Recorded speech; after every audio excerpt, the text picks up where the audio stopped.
बच्चों, फिजिक्स के आज के क्लास में हम लोग पढ़ेंगे एसआई यूनिट के बारे में, एसआई यूनिट से जुड़े हुए टर्म्स के बारे में। तो सबसे पहले यूनिट क्या होता है एक बार फिर से बोल देते हैं। किसी भी फिजिकल क्वांटिटी को नापने मापने के लिए एक स्टैंडर्ड को हम चुनते हैं, उसी स्टैंडर्ड को हम यूनिट कहते हैं। हर एक आदमी अपना स्टैंडर्ड चुन सकता है। जैसे लेंथ को नापने के लिए कोई मीटर चुना तो लेंथ का यूनिट उसके लिए मीटर हुआ, कोई सेंटीमीटर चुना तो सेंटीमीटर भी यूनिट हुआ, कोई कुछ भी चुन सकता है, रॉड भी चुन सकता है, रॉड का ही लंबाई उसका यूनिट हो जाएगा। तो लेकिन दुनिया उस यूनिट को क्यों अपनाए? तो स्टैंडर्ड यूनिट बनाने के लिए कुछ चीजों को ध्यान दिया गया। जैसे सिस्टम बनाया गया कि भाई CGS system, FPS system, MKS system, SI system जब बनाया गया तो उसमें देखा गया कि कौन यूनिट चुनने के पहले किसी चीज, जैसे मीटर हम यूनिट चुन रहे हैं तो मीटर के लिए क्या क्या खासियत होना चाहिए मीटर के पास। तो स्टैंडर्ड यूनिट के पास पहला खासियत होना चाहिए कि वो वेल डिफाइन होना चाहिए, अच्छी तरह परिभाषित होना चाहिए कि यही भाई 1 मीटर है, इससे मैंने ज्यादा कम नहीं है, यह 1 मीटर है। जब बोले कि 1 बित्ता यह यूनिट है तो बदल भी सकता है, कभी इसे नाप सकते हैं, कभी स्ट्रेच करके नाप सकते हैं। तो अच्छी तरह परिभाषित नहीं है, जबकि मीटर अच्छी तरह परिभाषित है। तो किसी भी स्टैंडर्ड यूनिट को चुनने के लिए पहला लाइन आता है वेल डिफाइंड, अच्छी तरह परिभाषित होना चाहिए। वह सुटेबल साइज का होना चाहिए, मतलब बहुत बड़ा नहीं होना चाहिए, बहुत छोटा नहीं होना चाहिए। मतलब बहुत बड़ा ले लोगे अगर, जैसे कि मान लेते हैं कि 10 किलोमीटर ले लोगे तो छोटा छोटा चीज नहीं नाप पाओगे, बहुत छोटा ले लोगे तो भी दिक्कत होगा। तो यूनिट एक सही माप का होना चाहिए। जैसे 1 किलोग्राम एक सही माप का यूनिट है, 1 क्विंटल नहीं लिए हम, किलोग्राम लिए, ग्राम लिए, तो एक सही छोटा साइज का होना चाहिए, एग्जैक्ट सच अच्छा साइज का होना चाहिए। यह does not change with time and place to place, मतलब अलग अलग समय के साथ इसका वैल्यू नहीं बदलता है यूनिट का। जैसे कि मान लीजिए कि आज इसको हम 1 मीटर कह रहे हैं तो कल इसको 1 मीटर नहीं कहेंगे, इसी को 1 मीटर कहेंगे। तो मैंने डेट बदलने से, टाइम बदलने से यूनिट का जो वैल्यू है वो बदलता नहीं है। जैसे आज जो 1 किलोग्राम है वो परसों वही 1 किलोग्राम होगा। ऐसा नहीं कि आज 1 किलोग्राम यह है फिर अलग बटखारा बनाया जाएगा वह 1 किलोग्राम का होगा। तो वह टाइम के साथ बदलना नहीं चाहिए, अलग जगह पे भी बदलना नहीं चाहिए। पटना में 1 किलोग्राम अलग है, दिल्ली में 1 किलोग्राम अलग है, ऐसा नहीं होना चाहिए। जगह जगह से भी यूनिट नहीं बदलना चाहिए, समय के साथ भी यूनिट नहीं बदलना चाहिए। दूसरा है does not change with physical condition, मतलब भौतिक शर्तों के साथ यह बदलता नहीं है। जैसे तापमान बदल जाए तो नहीं बदलता है, दाब बदल जाए, प्रेशर बदल जाए तो नहीं बदलता है। तो तुमसे कोई क्वेश्चन पूछता है कि स्टैंडर्ड यूनिट चुनने के लिए किसी यूनिट के पास क्या खासियत होना चाहिए, तो वह वेल डिफाइंड होना चाहिए, अच्छी तरह परिभाषित होना चाहिए, एक सुटेबल साइज का होना चाहिए, वह समय और जगहों पर निर्भर न करता हो, वह फिजिकल कंडीशन पर निर्भर न करता हो और सब कोई उसको स्वीकार कर ले। मैंने ऐसा नहीं कि पूरा दुनिया का हर एक सिस्टम उसको स्वीकार करे, तो उसी चीज को हम स्टैंडर्ड यूनिट में चुनेंगे। अब आता है एसआई यूनिट। एक कमिटी बनाया गया, उस कमिटी का काम था कि भाई चुनो कि कौन कौन सा ऐसा फिजिकल क्वांटिटी जो खुद पर निर्भर करता है उसे फंडामेंटल कहते हैं, और जो दूसरे पर निर्भर करता है उसे डिराइव कहते हैं। तो कमिटी जो था, यूनिट चुनने का जो कमिटी था, सिस्टम बनाने का जो कमिटी था, वह कमिटी 1960 ईस्वी में एक सिस्टम दिया, सिस्टमे इंटरनेशनली डी यूनिट। स्पेलिंग में मिस्टेक नहीं है, उस समय नाम यही दिया गया था। ठीक है बच्चों, यही एसआई यूनिट है। एसआई यूनिट में 7 फंडामेंटल क्वांटिटी होते हैं। लेंथ होता है मीटर मात्रक होता है एसआई यूनिट, मास होता है किलोग्राम, टाइम होता है सेकेंड, टेम्परेचर तापमान है केल्विन, इलेक्ट्रिक करंट है विद्युत धारा एम्पियर, लुमिनस इंटेंसिटी हिंदी होता है ज्योति तीव्रता कैंडेला, या 12th 11th के सिलेबस में से यूज नहीं होता है, याद रखोगे। अमाउंट ऑफ सब्सटेंस पदार्थ की मात्रा मोल में नापते हैं। यह 7 फंडामेंटल क्वांटिटी है बच्चों, 7 फंडामेंटल क्वांटिटीज है और 2 सप्लीमेंट्री क्वांटिटीज है, सहायक राशियां। मूल राशियां 7 होती हैं, 2 सहायक राशियां होती हैं और इनके अलावा जो बच गए उन्हें डिराइव कहते हैं। तो 3 तरह के फिजिकल क्वांटिटी होते हैं, फंडामेंटल, सप्लीमेंट्री और डिराइव्ड। तो देखो प्लेन एंगल, प्लेन एंगल मतलब देखो कोण, कोई भी कोण बनता है ना एंगल, दो लाइन के बीच जो झुकाव होता है, जो इंक्लिनेशन होता है, वही एंगल होता है। तो प्लेन एंगल होता है एक सतह पर बने, एक सतह, जैसे बोर्ड पे इसको हम बना लिए तो यह प्लेन एंगल होता है, इसे रेडियन में नापते हैं। और सॉलिड एंगल क्या होता है कि एक सतह पे ना हो, जैसे कि मान लो इस तरह से, जैसे बोर्ड पे बनाना पॉसिबल नहीं है, 3D हो, 3 दिशा में हो। जैसे कि आइसक्रीम खाए हो ना कोन वाला आइसक्रीम, तो इस तरह का फिगर बनता है ना आइसक्रीम का, तो यहां भी होगा एंगल बना, तो वही तुम्हारा सॉलिड एंगल है। प्लेन एंगल मतलब एक सतह पर एंगल बनता है, और सॉलिड एंगल मतलब हुआ एक सतह पे ना बन के इस तरह से यहाँ पे इस तरह से एंगल बने, इस तरह से। समझ गए बच्चों? 3D एंगल इस तरह से, समझ गए? तो कहने का मतलब है कि यूनिट क्या है बच्चों? तो यूनिट होता है किसी भी फिजिकल क्वांटिटी को नापने के लिए स्टैंडर्ड को हम चुनते हैं। किसी यूनिट को स्टैंडर्ड यूनिट, जैसे कोई भी आदमी कुछ, जैसे मम्मी तो गोलू को ही अपना यूनिट चुन ली थी। जैसे कि कोई आदमी बोला कि मेरा हाथ का लंबाई को हम अपना नाम दे देंगे, एक सुनील यूनिट है, ठीक है? तो पूरा दुनिया इसी यूनिट से काम नहीं ना चलाएगा, तो ऐसा यूनिट बनाना है जो पूरा दुनिया अपनाए। तो ऐसे ही सिस्टम को बनाएगा कि कौन कौन चीजों को यूनिट में रख सकते हैं, तो यह कंडीशन है। स्टैंडर्ड यूनिट का कंडीशन यह है, अच्छी तरह परिभाषित हो, सही साइज का हो, समय और जगह पर निर्भर ना करे, फिजिकल कंडीशन में टेम्परेचर, प्रेशर पर, ताप दाब पर निर्भर ना करे। ऐसा यूनिट होता है। कमिटी था CGPM नाम का, 1960 ईस्वी में एक ऐसा यूनिट बनाया। उसका काम था कि भाई पूरा दुनिया में इंटरनेशनल हो तो बिजनेस होता है, तो इंटरनेशनल बिजनेस होने के लिए मास को हम किलोग्राम में नाप के मापते हैं बच्चों। तो उसके लिए 7 फंडामेंटल डाला गया, 2 सहायक राशियां दी गई। इन सहायक राशियों का सप्लीमेंट्री क्वांटिटी का खास बात होता है कि इनके पास यूनिट तो होता है लेकिन डायमेंशनल फार्मूला नहीं होता है। इन सबके पास डायमेंशनल फार्मूला है और यह डायमेंशनलेस है। तो डायमेंशनलेस माने बीमाहीन, कोई डायमेंशन नहीं, जैसे MLU सब होता है ना, ये सबके पास कुछ नहीं है, फिर भी इनके पास यूनिट है। तो ऐसी क्वांटिटियां जिनके पास डायमेंशन नहीं होने के बावजूद भी यूनिट है, सप्लीमेंट्री क्वांटिटी होती है।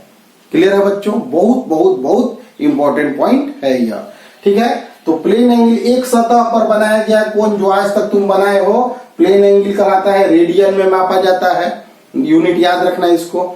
और सॉलिड एंगल क्या होता है? तो एक प्लेन पे जो न बन सके, जिसमें लंबाई चौड़ाई के साथ गहराई भी हो, वह सॉलिड एंगल होता है। जैसे तरबूज में तरबूज टेस्ट करने के लिए इसे काट के निकाल के दिया ना, तो वही सॉलिड एंगल वहां बना। ठीक है बच्चों, बोर्ड को स्क्रीनशॉट लेकर नोट कर लोगे, पॉइंट को आगे बताते हैं।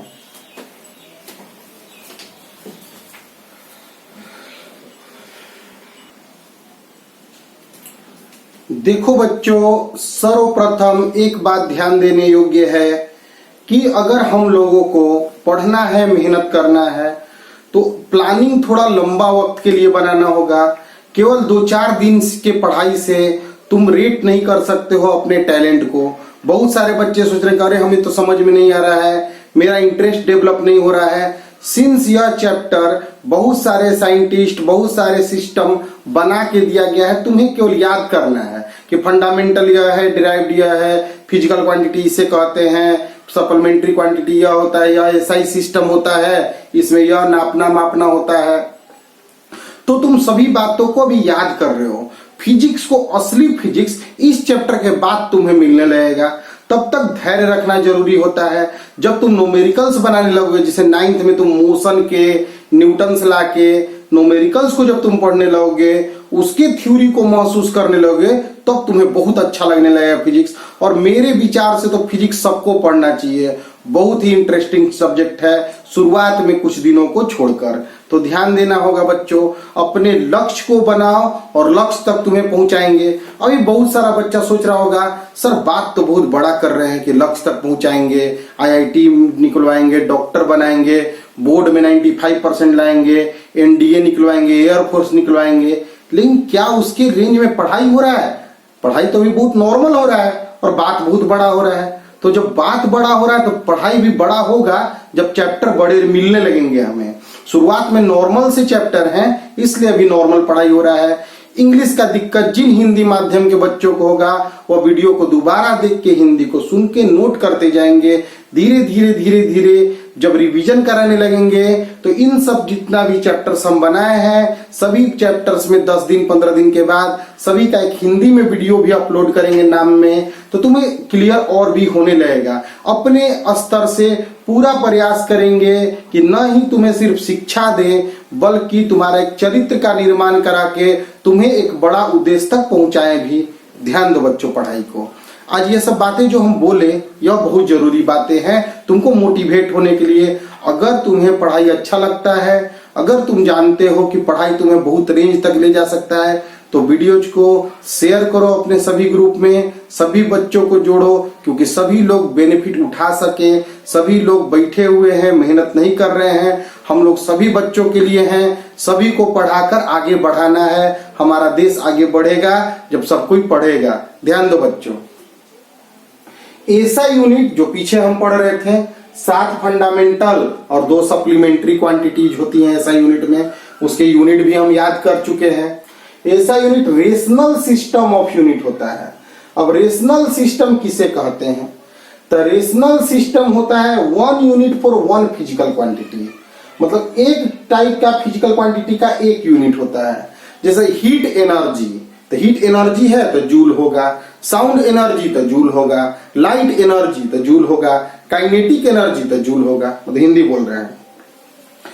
एक तरह के भौतिक राशि का एक ही तरह का मात्रक होगा, वैसे यूनिट को रेशनल सिस्टम ऑफ यूनिट कहते हैं।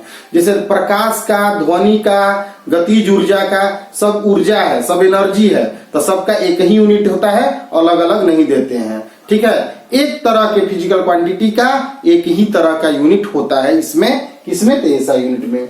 यह कोहेरेंट सिस्टम ऑफ यूनिट है। अब कोहेरेंट सिस्टम हम किसे कहते हैं? तो जिसमें सभी डिराइव्ड क्वांटिटी प्राप्त की जा सकती है मल्टीप्लाई और डिवाइड, माने मल्टीप्लाई गुना और भागा से फंडामेंटल के, माने फंडामेंटल के गुना भागा करते करते बाकी सभी डिराइव्ड हम प्राप्त कर लेंगे। वैसे सिस्टम को हम कोहेरेंट कहेंगे। यानी कि कोई क्वांटिटी अब हमारे हाथ में बचा नहीं है।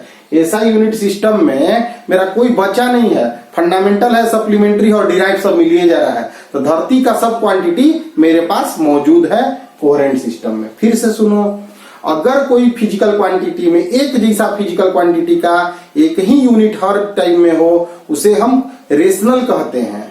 और एक ऐसा सिस्टम जिसमें सभी डिराइव्ड फंडामेंटल से प्राप्त किया जा सके, उसे हम कोहेरेंट कहते हैं।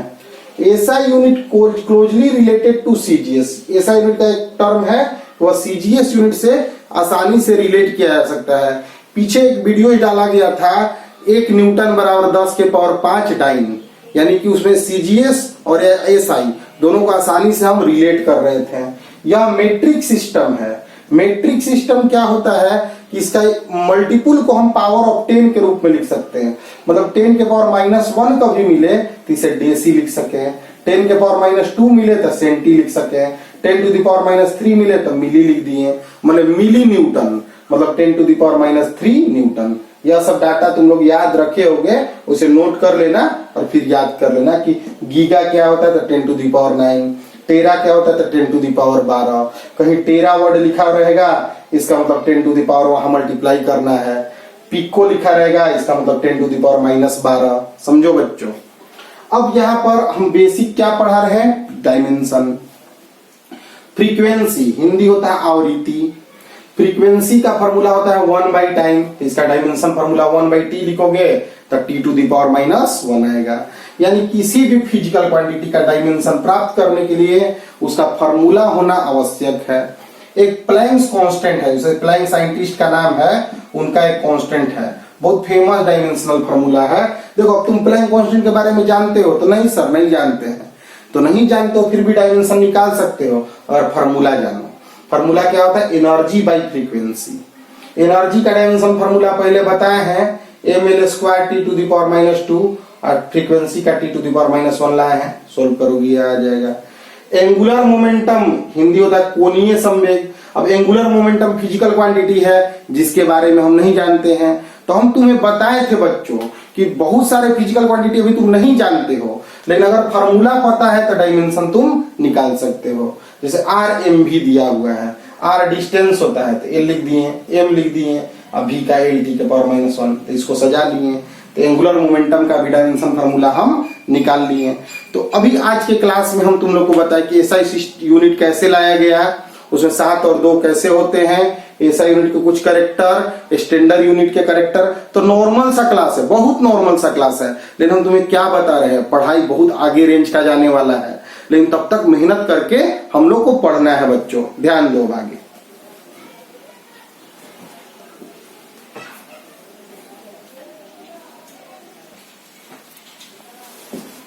देखो बच्चों, ABCD 4 डिफरेंट फिजिकल क्वांटिटी हैं, चारों अलग अलग फिजिकल क्वांटिटी हैं और वह चारों इस टर्म से रिलेटेड है। तो इनमें कौन सही नहीं है हमें बताना है। तो ध्यान दो, AB बराबर दिया गया है C log BD। इसके अनुसार देखो, लॉग के अंदर जो भी होता है, लॉग के अंदर जो भी एंगल होता है उसका कोई डायमेंशन नहीं होता है। तो BD जो होगा वह डायमेंशनलेस होगा, डायमेंशनलेस होगा। क्लियर समझो बच्चों, लॉग के अंदर सब डायमेंशनलेस होता है, लॉग भी डायमेंशनलेस होता है, क्योंकि बताए थे कि ट्रिग्नोमेट्री में, लॉग में, एक्सपोनेंशियल में डायमेंशन अप्लीकेबल नहीं होता है। तो या तो डायमेंशनलेस है, तो अगर यह डायमेंशनलेस है तो ई साइड और ई साइड डायमेंशन जो है बराबर कैसे होगा, AB और C। तो AB का डायमेंशन और C का डायमेंशन आपस में क्या होगा, बराबर होगा। तो AB माइनस C लिखना सही आंसर है। AB माइनस C, दो फिजिकल क्वांटिटी तभी घट सकते हैं जब दोनों का डायमेंशन फार्मूला सेम है, और AB का और C का डायमेंशन फार्मूला सेम है, इसलिए यह सही है, ट्रू है। अब देखो C, देखो यहाँ पे दूसरा ऑप्शन पे, यह तो सही ऑप्शन आ गया। इस ऑप्शन को देखोगे तो C बाई BD दिया है और माइनस C दिया है। ध्यान दो, BD का तो कोई डायमेंशन नहीं है, तो यह जो है कोई डायमेंशन नहीं है, तो ये पूरा सिस्टम का डायमेंशन किसके बराबर हुआ, C के बराबर हुआ, और घट क्या रहा है, तो C, यानी यह भी ट्रू है। दो फिजिकल क्वांटिटी तभी घट सकता है जब दोनों का डायमेंशन का फार्मूला सेम हो। तो इधर C है तो ये भी C होना चाहिए, मतलब इसका डायमेंशन अगर C है तो इसका भी डायमेंशन C होना चाहिए, और BD का नहीं होने के कारण इसका भी C रह जाएगा, यानी यह भी ट्रू होगा।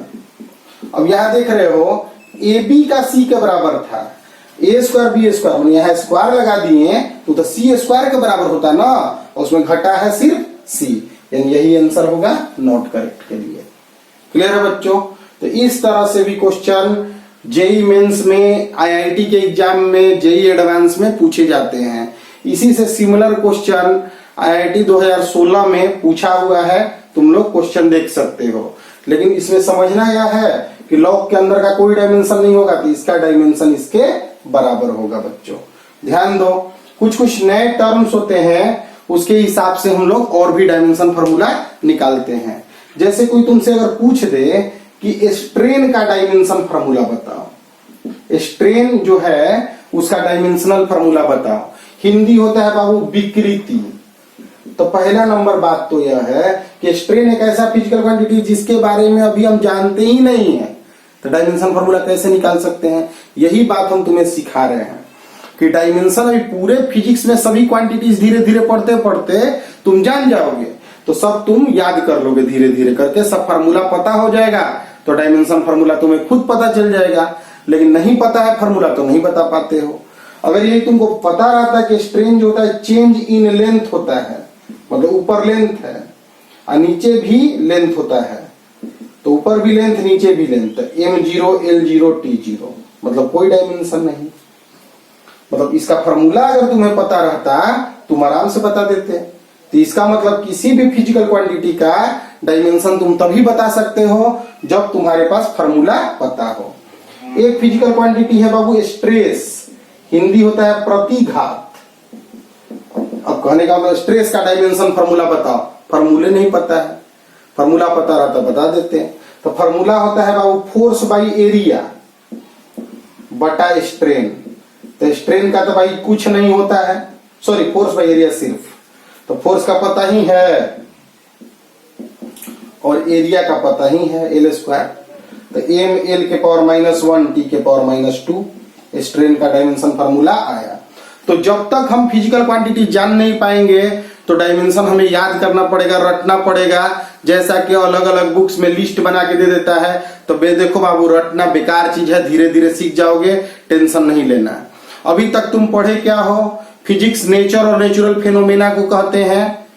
फिजिक्स को पढ़ने के लिए मैथ का जरूरत पड़ता है, लॉज और प्रिंसिपल को इक्वेशन के मदद से लिखते हैं। मैथ फिजिक्स के लैंग्वेज होता है, उसको आगे बढ़ाता है। फिजिक्स को पढ़ने के लिए फिजिकल क्वांटिटी का आवश्यकता है, जिन्हें नापा मापा जा सके। जिस चीज से नापते मापते हैं उसे हम यूनिट कहते हैं। यूनिट हम अपने से भी खुद चुन सकते हैं, लेकिन वेल डिफाइंड यूनिट के लिए सिस्टम बनाया गया, सीजीएस, एपीएस, एमकेएस। यूनिट को के आधार पे फिजिकल क्वांटिटी को अलग अलग टर्म में बांटा गया। एक टर्म है फंडामेंटल, जिसमें फिजिकल क्वांटिटी खुद पर निर्भर करता है। एक होता है डिराइव्ड, जिसमें फंडामेंटल पर निर्भर करता है। और एक होता है सप्लीमेंट्री, जो कि सहायक राशियां हैं, उनका कोई डायमेंशनल फॉर्मूला नहीं है।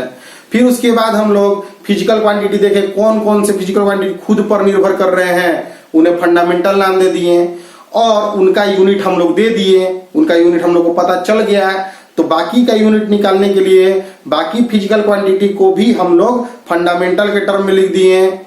तो फंडामेंटल का जो पावर हुआ उसी को डायमेंशन कहें, और उसका रिप्रेजेंटेशन डायमेंशनल फार्मूला हुआ। तो डायमेंशन फार्मूला एक्चुअली यूनिट प्राप्त करने के लिए लाया गया, लेकिन बाद में देखा गया कि यह इक्वेशन के एक्यूरेसी को भी जांच कर सकता है, समीकरण के सत्यता का जांच कर सकता है, फिजिकल क्वांटिटी के बीच में रिलेशन बनवा सकता है, यह बता सकता है एक यूनिट न्यूटन से डाइन में रिलेशन, एक यूनिट से दूसरा यूनिट में रिलेशन बता सकता है। फिजिकल डायमेंशन में बहुत सारी त्रुटियां भी होती हैं कि ट्रिग्नोमेट्री में लॉग में अप्लाई नहीं होता है, प्लस वाला रिलेशन नहीं निकलवा सकता है, रिलेशन निकालने में कांस्टेंट का वैल्यू नहीं निकाल पाता है, बहुत जगह पे 2 मीटर और 10 मीटर का डायमेंशन एक ही होता है। यह सब बात भी हम जाने, फिर ऐसा यूनिट जाने। अगले क्लास में हम लोग लेकर आएंगे तुम्हारे लिए सिग्निफिकेंट डिजिट का पढ़ाई। उसके बाद हम तुम लोग को लेकर आएंगे एरर एनालिसिस, त्रुटि विश्लेषण का पढ़ाई, और उसके बाद हम वेक्टर चैप्टर में एंट्री करेंगे। वहां से इंटरेस्ट बढ़ने लगेगा, मन लगने लगेगा।